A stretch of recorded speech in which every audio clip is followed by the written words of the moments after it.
National Conference President and MP Farooq Abdullah on Sunday appealed to all political parties here to join hands to seek the release of the detained people in J&K and sought immediate shift of all such detainees from outside jails to J&K. Before we allow politics to divide us, I appeal to all political leaders here to unite behind the call to the union government to bring back all detainees from J&K in prisons outside pending their release.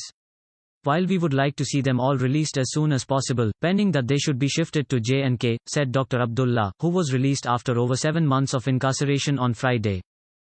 He and other local leaders, over 270, were arrested in a major clampdown that coincided with the centre's move to revoke J&K's semi-autonomous status. He said his family was fortunate as I was detained at home and my family had access to me. Yesterday when I went to meet my son Omar, also detained under the Public Safety Act, I had to travel a kilometer from my home to be able to see him. For families of most of the detainees, meeting their loved ones is not nearly as easy. Their loved ones have been detained in jails spread across a number of states.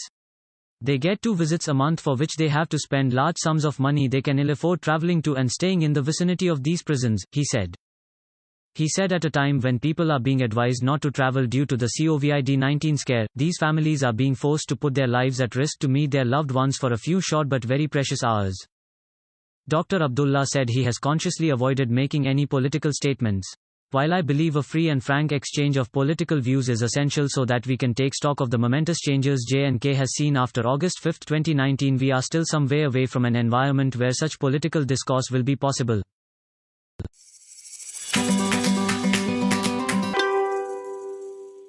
Two Congress workers, Sudhanshu Bajpai and Lalu Kanwajia, were booked and detained, arrested in Lucknow for putting up posters displaying the alleged criminal record of Uttar Pradesh Chief Minister Yogi Adityanath, his deputy Keshav Prasad Maurya and 5 other BJP leaders, including Sangeet Som, Suresh Rana and Sanjeev Balyam.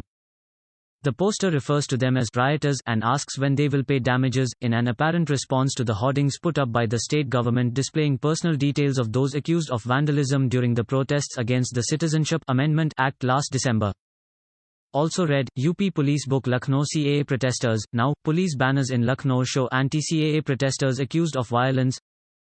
Police alleged that the 2 Congress workers put up the posters allegedly to spoil social harmony as part of a conspiracy. They have been booked under IPC 505(1)(b), intent to cause, or which is likely to cause, fear or alarm to the public, whereby any person may be induced to commit an offence against the state or public tranquility. Sections 3 of the Prevention of Damage to Public Property Act and 12(3) of the Press and Registration of Books Act, 1867 were also slapped on them and an unknown printing press.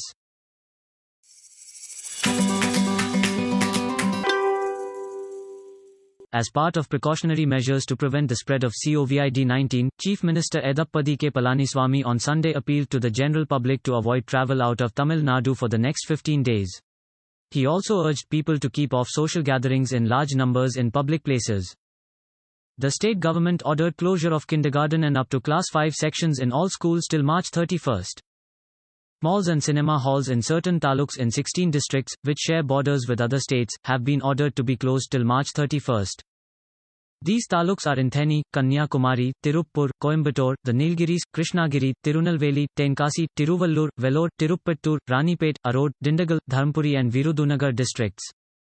The CM has also requested that aged persons, ill, children and those with less immunity avoid public and crowded areas.